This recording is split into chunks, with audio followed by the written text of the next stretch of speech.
We also examined here and presented data at the ASH 2021 meeting on a study that we did in combination with a couple other cancer centers, looking at the outcome of CPX-351, or liposomal cytarabine daunorubicin, in patients that are under the age of 60 years old. As you may or may not know, CPX-351 is currently indicated in the United States for the treatment of patients with newly diagnosed AML characterized by mild dysplastic-related changes or resulting from or arising from prior therapy-related treatment.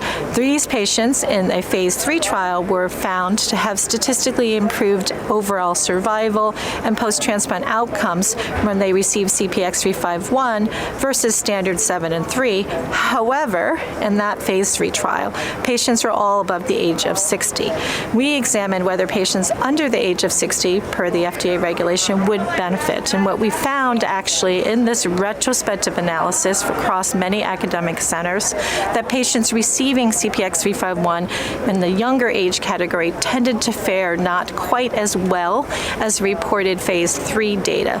Now, looking at these younger patients, there was a reason that they got CPX-351. They had very high rates of poor risk disease as defined by cytogenetics and limited mutational analysis. So the fact that they did poorly might have been because they were predominantly patients who don't typically respond to any type of anthracycline cytarabine-based therapy, whether it be liposomal or not.